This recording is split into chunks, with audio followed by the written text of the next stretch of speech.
Je vais vous présenter aujourd'hui quelques éléments concernant les réalités du vieillissement. Alors, je vous ai écrit petit pour vérifier que les vers sont bons et qu'on voit bien les uns et les autres. Hein. Vous fermez l'œil gauche, l'œil droit, et vous arriverez à me dire si vous arrivez bien à lire, puisque malheureusement, j'ai des fois tendance à vouloir trop en mettre sur mes diapos. Alors, vieillir aujourd'hui, qu'est-ce que ça signifie? C'est la première question que je me suis posée en disant c'est bien gentil de travailler sur des éléments concernant le vieillissement, mais bon, cette notion de vieillissement, elle est très complexe puisque l'évolution des espérances de vie, je vais en parler tout à l'heure, hein, j'ai mis d'ailleurs au pluriel parce que on va dissocier selon l'âge qu'on a, l'espérance de vie n'est pas la même bien sûr, et puis selon aussi notre sexe et selon nos origines sociales qui jouent énormément sur l'espérance de vie, donc c'est pour ça que je me suis permis de la mettre au pluriel. Et puis surtout, bien aujourd'hui, on a parlé des plus de 60 ans, hein, donc, mais on est sur des classes d'âge qui n'ont pas grand-chose à voir en termes de besoins de réalité les unes avec les autres. Je pense notamment à nos 60-75, où là on est sur une population qui est très dynamique, une population qui pour partie est encore active, j'en parlerai tout à l'heure, hein, l'activité des seniors, et puis active au sens production économique, hein. Après on est très actif aussi ensuite, mais dans un autre contexte. Et puis, une période de la vie donc, où l'emploi prend une place de plus en plus importante, mais aussi une période où l'état de santé s'est considérablement amélioré par rapport aux décennies précédentes, par rapport aux générations qui nous ont précédés. Aujourd'hui, 60-75 ans, on est dans une forte dynamique en matière de santé, de capacité à être solidaire, mais ça, je reviendrai aussi sur cette question ensuite. 75-84 ans, c'est là où on peut avoir quelques problèmes de santé, mais très majoritairement les personnes n'en ont pas, hein, mais c'est là où ça peut devenir un peu plus fréquent. Et puis plus de 85 ans, on a des personnes un peu plus fragiles pour beaucoup d'entre elles. Là encore, on verra que c'est bien sûr pas des généralités, on est tous différents, on vieillit tous de manière différente, mais on a quand même tenu à travailler sur ces trois tranches d'âge, parce que pour vous présenter des éléments, les présenter globalement, ça n'avait absolument aucun sens. La question de l'espérance de vie, vous l'avez ici depuis les années 50 jusqu'à aujourd'hui. Vous avez en bas les hommes, en haut les femmes, vous vous en seriez douté, hein, voilà, les femmes avec une espérance de vie supérieure à celle des hommes. Je notais juste que l'écart d'espérance de vie qu'on a aujourd'hui entre les hommes et les femmes est rigoureusement le même qu'on avait dans les années 50. C'est peut-être contraire à l'image qu'on a. Pourquoi? Parce que tout simplement, vous noterez que l'écart entre les deux courbes s'est accru dans les années 80 et puis tend depuis à se resserrer. D'accord? Il se resserre, c'est sûr que ça se resserre, mais vous regardez l'écart entre les deux courbes, il est rigoureusement le même que celui qu'on avait dans les années 50, la fin des années 40, début des années 50. Donc ça, c'est un élément qu'on doit avoir en tête. Il y a toujours un écart d'espérance de vie entre les hommes et les femmes. On a souvent tendance à dire maintenant que les femmes elles boivent, elles fument, elles ont la même vie que nous les hommes, eh bien l'espérance de vie des femmes va peut-être... il ne diminue pas du tout, il continue à progresser. Donc on est bien là aussi dans une situation où globalement on a un écart qui reste entre nous. Et puis pour être très simple, vous allez dans n'importe quelle civilisation, y compris celle où l'alcool ou le tabac n'existe pas, eh bien on trouvera toujours les femmes qui ont une espérance de vie plus forte que les hommes. Les petits êtres fragiles, c'est nous. Enfin, je pense qu'il faut le dire et on le redira à plusieurs reprises. Il n'y a pas de problème là-dessus. Je voulais juste dire qu'à 65 ans, l'espérance de vie pour les hommes, elle est de quasiment 20 ans. Donc 65 et 20, ça nous fait 85, d'accord? À 65 ans. Et pour les femmes, elle est de 19 ans, oui c'est ça, 85, et pour les femmes, elle est de 88 ans. Là, cette fois-ci, à 65 ans, les écarts sont moins forts. Pourquoi? Tout simplement parce que nous, en général, on va mourir un petit peu plus vite que vous, les dames, et plus jeunes. Mais ceux qui arrivent à 65 ans, globalement, ils ont une espérance de vie qui est plus très éloignée de celle des femmes, mais c'est avant que se passent les écarts. Mais aussi des écarts qui ont trait aux situations sociales. C'est très simple, hein. Pour les hommes, une espérance de vie, pour les personnes qui ont 500 € de revenus par mois, qui est de 72 ans. Si vous en avez 5000, elle est de 84 ans, l'espérance de vie à la naissance. Ça, c'est simplement une petite chose qu'on doit avoir en tête. La situation sociale a un impact indéniable, mais impressionnant, sur l'espérance de vie qu'on a. Dis-moi combien tu gagnes, et je te dirai quelle espérance de vie tu as. Et ce que j'ai peur, c'est qu'avec le temps, on n'aille pas d'en réduire cet écart. C'est-à-dire que si le coût du soin continue à progresser, si pour les personnes qui ont connu des périodes de travail ou un travail très dur, et s'ils n'arrivent pas à pouvoir partir plus tôt à l'âge de la retraite, on peut avoir un effet d'accroissement des écarts qui va continuer à se jouer en fonction des catégories sociales. Et ça, c'est quelque chose auquel on doit être vigilant. Et pour les femmes, bon, on a aussi un écart, puisque pour les femmes qui ont un niveau de vie faible, c'est 80 ans, et 88 ans pour celles qui ont un niveau de vie plus fort. C'est un peu moins marqué que pour les hommes, mais malgré tout, les inégalités, là aussi en fonction des origines sociales, elles jouent. Je pense que c'est important qu'on ait ça en tête aussi. Ça veut dire que dans nos politiques publiques en direction du vieillissement, il faut aussi qu'on soit capable de s'adapter aux différentes réalités sociales, aux différents enjeux sociaux qu'il y a derrière, et peut-être avoir aussi des politiques ciblées, je pense, sur la prévention, sur le soin, sur l'accès aux soins, sur l'accès à la mutuelle, j'en sais rien, puisque un des enjeux qu'on a aussi, c'est que le coût de la mutuelle après 60 ans peut être très cher, et on peut avoir des personnes qui, ne pouvant pas bénéficier alors actuellement, on va dire la couverture maladie universelle, on va appeler comme ça, eh bien, peuvent aussi ne plus prendre de mutuelle, et là, vous voyez bien ce que ça veut dire, quand à 65 ou 70 ans, on n'a plus la possibilité d'avoir une mutuelle pour se soigner. Ici, c'est l'espérance de vie des femmes, là, c'est l'espérance de vie des hommes. Quand c'est clair, ça veut dire qu'elle est plutôt faible. Quand c'est foncé pour les femmes, ça veut dire qu'elle est plutôt forte. Vous voyez l'ouest de la France, là, on va dire les pays de la Loire. Globalement, on est plutôt dans une situation favorisée. De la même manière que toute la région lyonnaise qui est ici, de la même manière qu'on va retrouver un petit peu autour de Toulouse, voire autour de Nice, le Var, la Corse. C'est aussi un élément important. Si nous regardons du côté des hommes, puis je reviendrai justement sur ce que je voulais dire ici, vous retrouvez toute la région lyonnaise, vous retrouvez le Bordelais, vous retrouvez tout le secteur de Toulouse, voire Bayonne, voilà. Vous retrouvez à nouveau une partie du sud-est, y compris d'ailleurs les Bouches-du-Rhône, et puis vous retrouverez l'Île-de-France dans sa totalité, alors que pour les femmes, c'est pas tout à fait dans sa totalité. Pourquoi est-ce que je vous montre ça? C'est parce qu'on a aussi un discours qui est très fort de dire « Ah, mais en milieu urbain, notre espérance de vie va être plus courte compte tenu des problèmes tout simplement d'air, de qualité de l'air, de qualité de... » Alors qu'en milieu rural, on a cette chance d'avoir un environnement qui serait plus porteur. En réalité, on voit que c'est plutôt le milieu urbain qui s'en sort le mieux. Et ce qui joue sur l'espérance de vie, c'est aussi la proximité des services, la proximité d'un hôpital, la proximité des médecins. Et ça veut dire aussi que la disparition des hôpitaux en milieu rural, c'est un impact fort sur le bien-être, le vieillissement des populations âgées. Peut-être très aussi au niveau de vie, tout simplement, et aux conditions sociales. La perception de sa santé en fonction de l'âge, alors c'est là où ça va être un petit peu difficile à lire, mais je vais vous reprendre ici, ça c'est les plus jeunes, puis là c'est les plus âgés. Vous avez enfoncé les gens qui se disent être en parfaite santé, aucun problème. Donc vous voyez, ça décroît très régulièrement avec l'âge. En bleu foncé, ceux qui disent que leur santé est plus que correcte. Et là, c'est pareil, ça va décroître avec l'âge. Et puis au-dessus, vous avez les personnes qui disent « Bon, allez, c'est assez bon, mauvais ou très mauvais ». Et ce qu'on observe, c'est qu'en effet, à partir de 65 ans, on est dans une situation où les gens qui se disent en bonne ou très bonne santé, c'est majoritaire.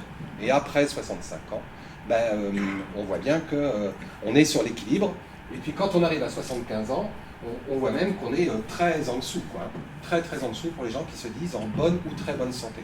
Et ce qui est aussi intéressant, c'est que si nous regardons les hommes et les femmes, par exemple ici, après 75, ce qu'on observe, c'est qu'il n'y a pas d'écart, il n'y a pas de différence sur ce sentiment d'être en bonne ou en mauvaise santé. Homme ou femme, on est au même niveau.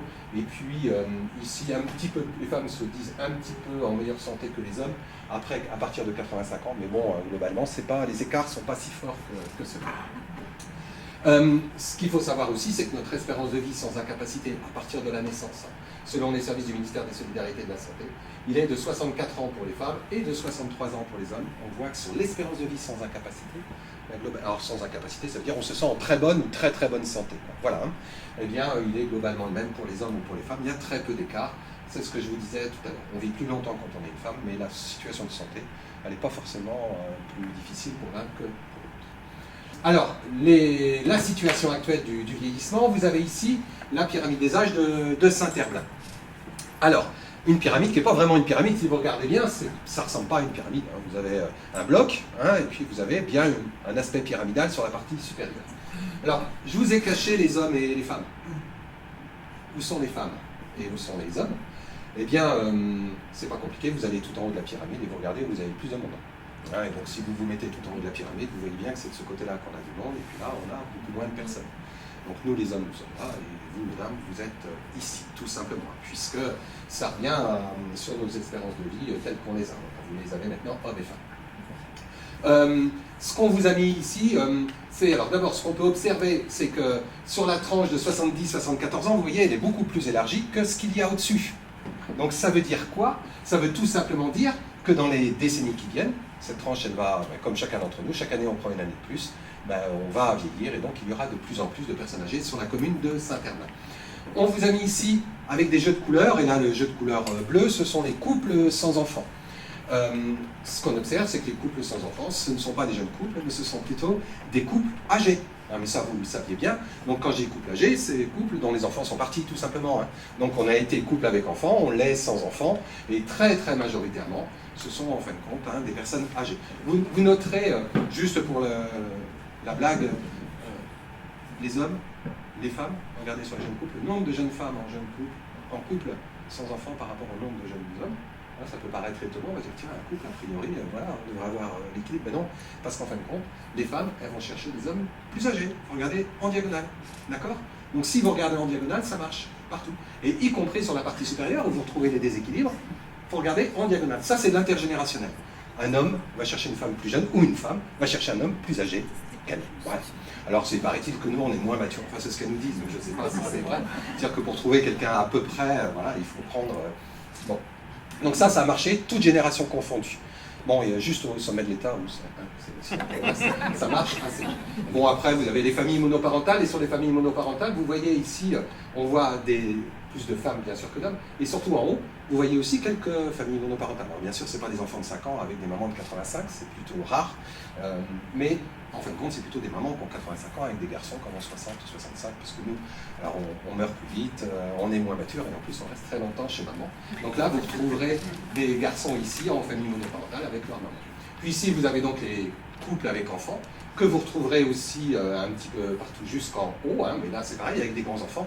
Alors là, je disais un grand garçon qui reste avec maman, mais il y a aussi des situations plus compliquées, je pense notamment aux enfants handicapés qui restent avec des parents âgés. Et ça, c'est une problématique que l'on a partout et que vous avez aussi à Saint-Herblain.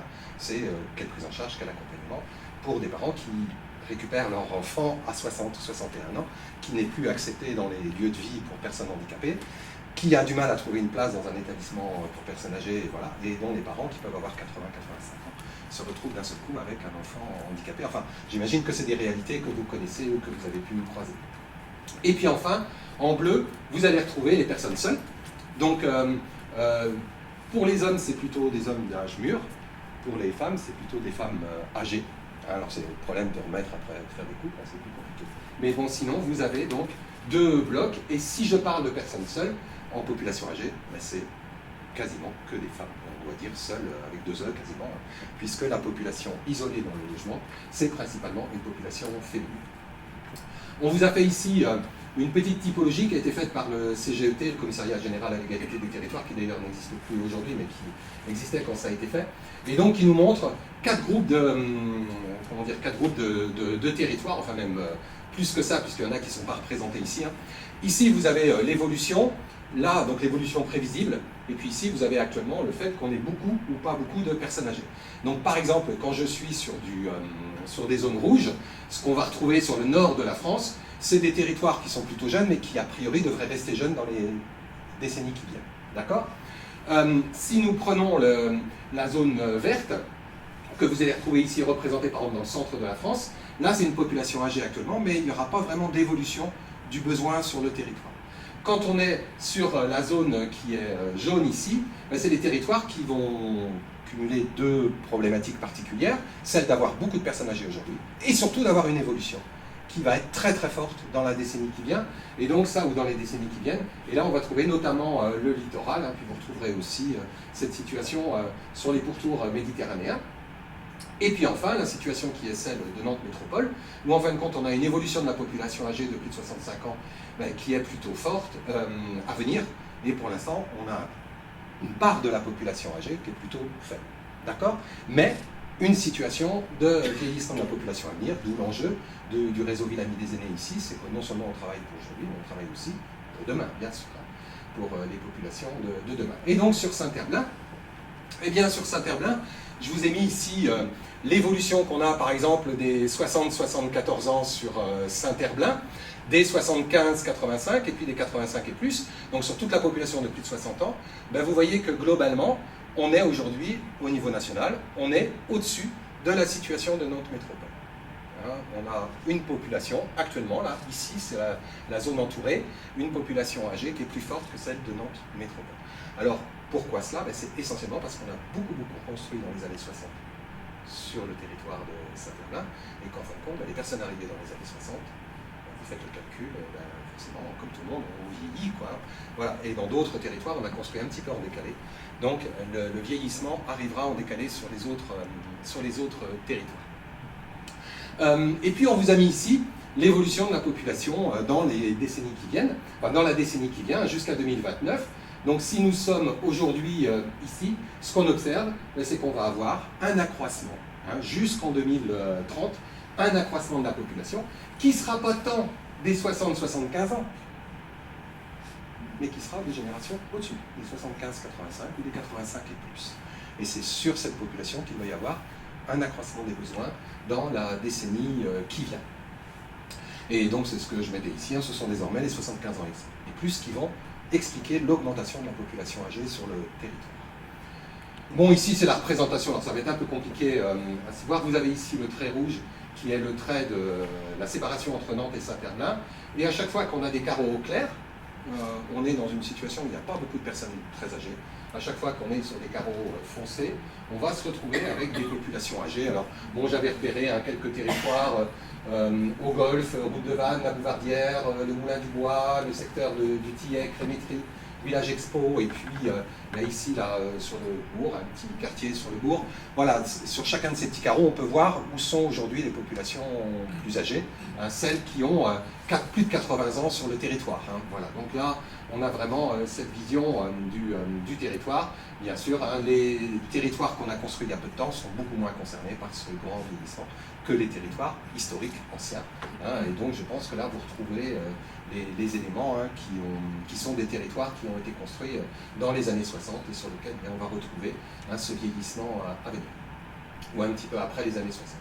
Alors, quelques enjeux que l'on peut avoir, bien sûr, le premier enjeu, c'est celui de l'isolement. Un isolement d'abord très féminin, je pense qu'il faut qu'on l'ait en tête. Hein. L'isolement dans le logement est un isolement féminin. Alors, bien sûr, on est tous d'accord, hein. Isolement résidentiel ne veut pas dire isolement social. C'est-à-dire que je peux être seul dans mon logement, mais avoir un super réseau d'amis. Je pourrais être à plusieurs et puis en fin de compte n'avoir aucun réseau extérieur. Hein. Donc ça, il faut bien dissocier les deux. Il n'en demeure pas moins qu'à partir d'un certain âge, quand la mobilité devient plus compliquée, ben, l'isolement résidentiel peut commencer à signifier aussi l'isolement social. De la même manière, quand, pour avoir rencontré dans plein d'endroits beaucoup de personnes âgées, de les écouter et d'entendre dire souvent, bah oui, mais il y a 20 ans, j'avais tous les gens qui étaient autour de moi, je les connaissais, ça fait 50 ans que je suis dans le quartier.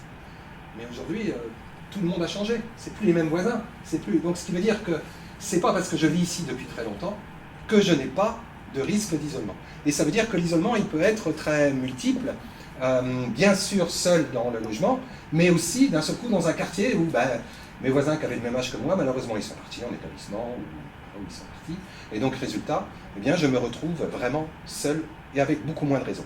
Et puis, n'oubliez pas, mais ça, le réseau Ville Amie des Aînés le dira très très bien, qu'à 35 ans, 1 km c'est 1 km, quand j'en ai 85, 1 km c'est quasiment 10 km, quoi. Ça veut dire que ça devient d'un seul coup, les distances deviennent beaucoup plus longues, beaucoup plus lourdes, d'où l'importance des équipements de proximité, et de repérer, et c'est pour ça d'ailleurs, hein, je peux revenir sur la cartographie qui est ici, de se dire, il y a des territoires où ça va vieillir, commençons à réfléchir à quel équipement on a à proximité. Est-ce qu'il y a une boulangerie, est-ce qu'il y a un commerce, est-ce qu'il y a... Voilà, quoi. On a des équipements, il y a des territoires qui peuvent être un petit peu protégés aujourd'hui, mais qui le seront peut-être moins demain. Alors ici, c'est pas un problème d'équipement, mais il peut y avoir des territoires sur lesquels on peut être un peu plus éloigné des équipements et des services. Donc, sur les services, il y a cette question, bien sûr, donc de l'isolement à la proximité. Puis vous voyez, le petit point rouge, c'est le pourcentage de personnes de la tranche d'âge qui vit isolée. C'est-à-dire qu'un quart des 60-64 ans vit seul dans son logement.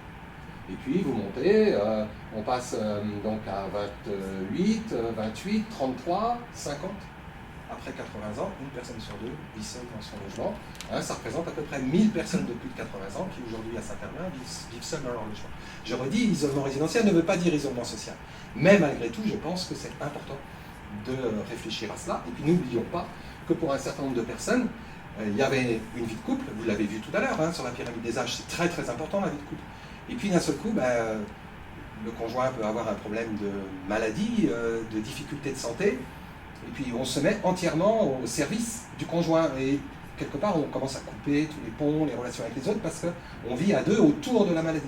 Mais malheureusement, quand la personne disparaît, d'un seul coup, tout le réseau qu'on avait avant, on ne l'a plus. Puis on est un peu perdu d'un seul coup quand il y a des parts du conjoint qu'on a aidé. Sachant qu'on va avoir aussi des aidants qui peuvent partir avant les aider, mais ça, on pourra en reparler justement sur la courbe qui est ici. Ici, vous avez ce petit ratio de ce qu'on appelle la génération pivot avec les plus de 85 ans. Je m'explique rapidement ce que c'est la génération pivot. C'est la belle génération, c'est celle des 55, 65, 70 ans. C'est la génération idéale. On est tous heureux. Alors, pour les plus jeunes, il faut y arriver. Pour nous, on y est. Et puis derrière, c'est vraiment une très belle génération. On est au sommet de sa vie professionnelle, on a fini de payer la maison, les enfants sont partis ou vont pas tarder à partir, on est en pleine forme, on a un bon niveau culturel, etc. C'est le top du top. En même temps, au moment où on se prépare à partir tous les deux en voyage, voilà, on veut aller se balader, découvrir la France dans toute sa diversité, on entend le téléphone qui sonne et puis on entend la voix de la fille qui demande à son papa s'il ne peut pas lui garder les petits-enfants. Parce que les petits-enfants, ils ont besoin du conseil des parents, ils ont besoin, enfin de ses parents, de dire comment c'était Saint-Herblain autrefois, comment on vivait, là où il y avait des champs avant, et puis voilà, comment c'était la vie à Saint-Herblain. Écoute, tes petits-enfants, ils ont besoin de toi. Et c'est vrai, quand papa, sa fille lui demande quelque chose, en général, il dit jamais non. Donc ça, vous avez donc l'accueil des petits-enfants. Puis d'un seul coup, vous avez le téléphone qui sonne, puis là, c'est la maman qui décroche, et c'est la fille, c'est le fils qui appelle sa mère et qui dit écoute voilà, j'ai déjà fait 3 masters à Paris, mais tu sais je viens d'en trouver un 4e et je te promets que celui-là c'est le top du top et grâce à ça j'aurai du nouveau. Puis de toute façon ils m'ont toujours dit que l'argent c'était pas essentiel, ce qui comptait c'était la transmission des valeurs, le savoir, la connaissance. Donc si tu peux continuer à me payer encore pendant 1 an le logement et puis les études, ça m'arrangerait. Donc ça, c'est la solidarité qu'on a encore avec ses enfants.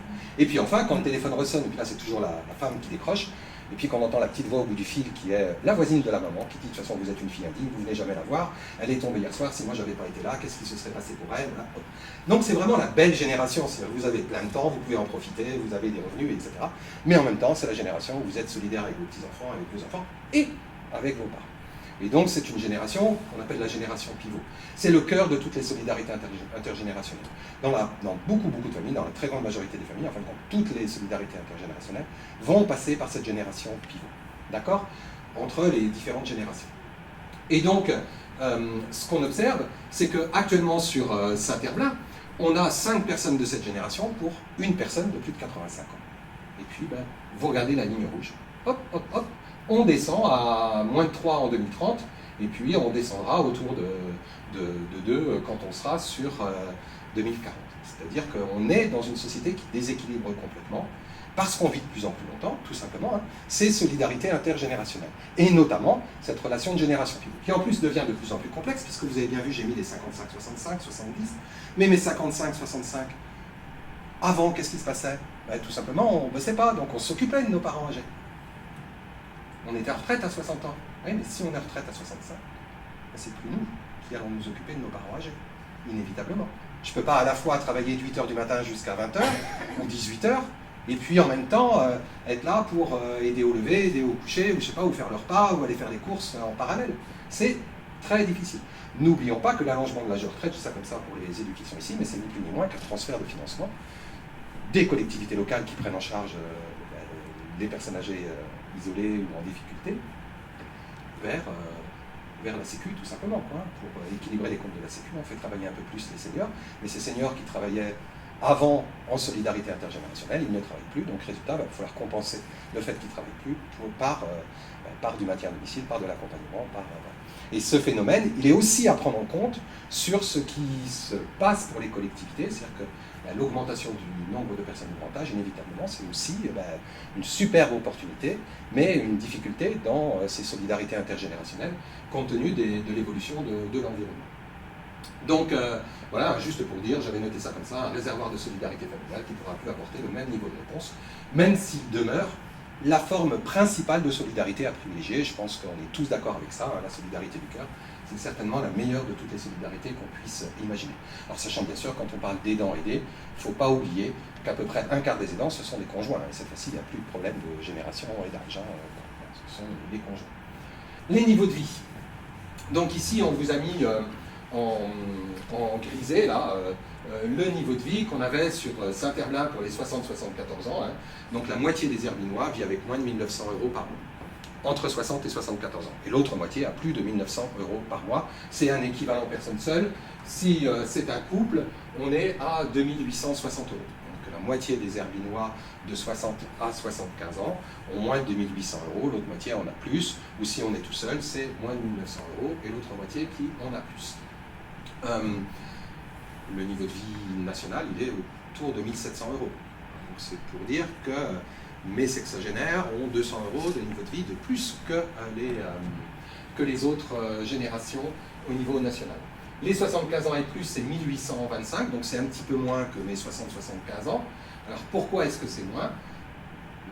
Cette fois-ci, c'est l'inverse du système que je disais tout à l'heure. On a beaucoup de femmes, tout simplement. Et comme on a beaucoup de femmes, on a d'un seul coup un niveau de vie parce que les pensions de réversion, parce qu'on a moins travaillé, parce qu'on n'a pas eu une retraite complète. Voilà. Et résultat, vous avez ici, ni plus ni moins, qu'un effet qui est un effet lié au sexe, tout simplement, entre hommes et femmes. 1825 et 2738 pour un couple. Globalement, dans les deux cas, on est un petit peu supérieur au niveau national pour les mêmes tranches d'âge. Mais si vous reprenez, je vous dis, sur la France métropolitaine pour tous les habitants, c'est 1 700 €. Donc on voit qu'on a quand même une population âgée qui a un niveau de vie un petit peu plus fort. Attention, beaucoup de personnes âgées sont ce que j'appelais moi la génération solidaire. C'est-à-dire que certes, on a peut-être un niveau de vie un petit peu plus fort, mais on redistribue très fortement. Et c'est une population qui va distribuer vers ses petits-enfants, vers ses enfants, et surtout du temps vers ses parents, pas tant de l'argent. Et ça peut être éventuellement de l'argent quand il faut aider à financer certaines prestations. Mais principalement, c'est du temps vis-à-vis de ses parents. Petite chose qui nous alerte quand même, c'est que si nous regardons les quinquas, on voit d'un seul coup une baisse. Et notamment sur les populations qui ont les niveaux de vie les plus faibles, c'est-à-dire on va dire les 2 premiers déciles, les 20% les plus pauvres. Les 20% les plus pauvres des quinquas sont beaucoup plus pauvres que les 20% les plus pauvres des sexagénaires. Ce qui veut dire que dans la décennie qui vient, on va assister à une baisse du niveau de vie de nos seniors, par rapport à ce qu'il y a aujourd'hui. Ça, c'est une photographie d'aujourd'hui. La photographie de demain, elle sera sans doute un petit peu moins favorable que celle que je vous présente aujourd'hui. Ici, la question, c'est le coût de l'hébergement. Vous avez ici un coût d'hébergement pour un EHPAD public, 1800 €, 1960, 2600. Ici, vous avez le niveau de vie pour 10% de la population. Qu'est-ce qu'on observe? On observe globalement, s'il faut mettre 1800 €. Ça, c'est les 10% les plus pauvres, 1200, ils n'y arriveront pas. Les 20% les plus pauvres, 1376, ils n'y arriveront pas. Les 30% les plus pauvres, 1526, ils n'y arriveront pas. Les 40% les plus pauvres, 1656, ils sont encore en dessous. 1800 pour la médiane. Allez, globalement, on n'est pas très loin de l'EHPAD public. Il y a aujourd'hui 50% des retraités qui pourraient payer s'il n'y avait pas d'aide, s'il n'y a pas d'accompagnement. S'il n'y avait pas de biens à vendre qui permettaient de financer l'accès à l'établissement, eh bien, globalement, on aurait 50% des Herbinois qui ne pourraient pas payer leur établissement. Okay. Donc ça, c'est aussi une réalité qu'il faut qu'on ait en tête. C'est que, certes, on a un niveau de vie un petit peu plus fort que les autres générations, mais si on a besoin, à un moment donné, d'entrer dans un établissement, d'un seul coup, on n'a plus ce niveau de vie-là. Et pareil, pour rencontrer beaucoup de monde, j'entends de plus en plus dire, tiens, on a une famille qui est venue me chercher, ça s'appelle Savager dans un EHPAD, parce qu'ils n'en pouvaient plus, économiquement, ça ne tenait pas la route. Donc ils la prennent en charge, et puis à tour de rôle, la fratrie va s'occuper, parce que le coût économique est trop important. Donc ça, c'est des réalités auxquelles on est confronté. Le coût d'un établissement, bien, si vous voyez, alors je ne vous parle pas d'EHPAD privé, je vous parle des EHPAD publics, c'est vrai qu'il est quand même beaucoup, il est très fort, et s'il n'y a pas d'accès à l'aide sociale, c'est un coût qui est compliqué. Après 90 ans, 83% des hommes et 78% des femmes vivent à domicile. D'accord? D'ailleurs, nous les hommes, nous vivons un petit peu plus souvent à domicile. Pourquoi? Parce que, vous l'avez vu tout à l'heure, quand on a la chance de vivre longtemps, on est souvent deux. D'accord? Alors que vous, quand vous vivez plus longtemps, vous êtes souvent seul, et s'il y a le moindre problème de santé, on ne peut pas compter sur l'autre. Alors que si on est deux, on peut espérer compter sur l'autre. Le logement. Alors ici, on vous a mis la question du sous-peuplement, parce que pour moi, c'est un des enjeux forts qu'on a aujourd'hui sur notre territoire, que ce soit le cas à Saint-Herblain ou ailleurs. C'est que tout simplement on s'est construit des maisons, on a acheté des appartements, ou on les a loués, mais qui correspondaient à une situation familiale déterminée, celle où on avait des enfants. Mais les enfants partent et on garde le logement, ce qui est logique, c'est notre vie qui est derrière le logement. Et à un moment donné, on se retrouve à peu nombreux, mais dans un très grand logement.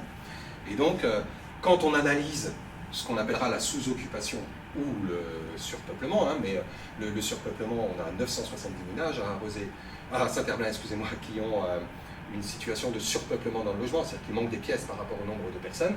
On a 13 300 ménages qui ont plus de pièces qu'il leur en faudrait au regard de la composition. Et ces 13 000 ménages, c'est la moitié d'entre eux qui ont plus de 60 ans. Donc c'est logique, nos enfants sont partis, on a gardé des grands logements. Donc il n'y a pas de problème à ça. On peut quand même se poser des questions après sur le fait que, comme on est dans un monde où il y a de moins en moins de personnes par logement, on a besoin de plus en plus de logements au regard du nombre de personnes à loger. C'est un peu compliqué, mais c'est ça le principe. Comme on vieillit de plus en plus longtemps, on est de moins en moins de monde dans le logement, on est moins nombreux à 75 qu'on l'était à 35. Donc plus nous vieillirons, moins il y aura de personnes par logement. Donc plus, pour loger le même nombre de personnes, il va nous falloir du logement. Donc on n'a pas le choix, il faut créer du logement. La grande question, c'est qu'on a non seulement sans doute un besoin de création de logement, mais on a aussi énormément de logements qui sont sous-utilisés au bout du compte. Donc quelle question? C'est simplement une question, je n'ai pas la solution parce que c'est bien compliqué, mais en tout cas c'est des questions qu'on a à se poser. C'est, on est tous avec des fois des grands logements, avec moins de monde dedans, mais qu'est-ce qu'on peut faire? Et là peut-être qu'il y a des réflexions, un accompagnement de la part de la collectivité qui pourrait être mis en œuvre. La question du travail, entre 60 et 64 ans, j'ai pris jusqu'à 65 quasiment, c'est un quart de la population qui est active. Donc il peut aussi être actif, c'est travailler ou rechercher du travail. Un quart. Juste pour dire, dans mes quartiers les plus pauvres, mes quartiers politiques de la ville, j'ai le même taux, voire même un taux un tout petit peu supérieur d'activité. Et ça aussi, pour moi, ça a été une grande découverte parce que je l'ai retrouvé partout, dans tous les territoires les plus fragiles. Les seniors travaillent ou recherchent du travail plus fréquemment que dans les territoires les plus aisés. Alors que dans ma tête, pour moi, les gens qui travaillaient longtemps, c'était les gens qui avaient une responsabilité dans l'entreprise, qui étaient plutôt armés, qui n'avaient pas envie d'arrêter parce que le travail leur plaisait beaucoup. Or, en réalité, ceux qui ont besoin de travailler plus, c'est ceux qui vont se retrouver avec une petite retraite de 600 € et qui vont avoir besoin de la compléter par un salaire en plus. On ne pourra pas vivre avec les 600 € de retraite qu'on aura. Il faut attendre les 65 ans pour avoir le minimum vieillesse. Donc résultat, résultat, on est dans une situation où, dans nos quartiers politiques de la ville, le besoin de travail est identique à ce qu'on peut trouver ailleurs, voire même un petit peu plus fort. Bien sûr, c'est un taux qui ne cesse de s'accroître, mais ça, je ne vous explique pas pourquoi. Je pense que vous le savez. Un taux de chômage qui est de 8% pour les seniors ici, Bon, un petit peu plus faible que ce qu'on peut avoir pour les autres générations pour l'instant. Et puis, on peut quand même noter qu'un quart du revenu des 60-75 ans vient du travail. Donc, alors ça peut être travail indépendant, travail de salarié, peu importe. On a quand même une part importante de l'activité. Alors, des forts enjeux en matière de politique publique, donc je notais un peu pour arriver en fin de présentation, de plus en plus de besoins, mais des ressources qui ne vont pas suivre. Donc, d'où la nécessité de développer des politiques publiques fortes et adaptées, parce que on aura des personnes âgées qui ont moins de ressources demain qu'aujourd'hui. Et dans les politiques adaptées qu'on doit mettre en œuvre, bien sûr, c'est tout ce qui a été dit en introduction, donc l'offre de loisirs, la culture, le sport, bien sûr qu'il doit continuer à se développer pour les personnes arrivant à l'âge de la retraite, et puis au-delà. La question de l'isolement dans le logement, qui est vraiment une question centrale, comment est-ce qu'on peut accompagner les personnes qui risquent à un moment donné un isolement social, mais c'est aussi le maintien dans le logement, la mobilité pour les personnes âgées dont les niveaux de vie sont certainement plus faibles demain qu'aujourd'hui. Il y a un coût de la mobilité qui va cesser de s'accroître, donc c'est aussi des grands enjeux. Quelle mobilité pour les personnes âgées demain, et puis aussi la prise en charge des personnes qui ont plus de difficultés en matière d'autonomie. Quelle forme de solidarité inventer, notamment on regarde aujourd'hui des coûts qui sont nés. Voilà ce que moi je pouvais vous dire globalement, rapidement, sur la situation des seniors. Alors, c'est pas que Saint-Herblain, puisque la demande elle était de dire repositionnez-nous au niveau national, puis éventuellement décliner au niveau local. Donc c'est ce que j'ai essayé de faire, des allers-retours nationaux et locaux.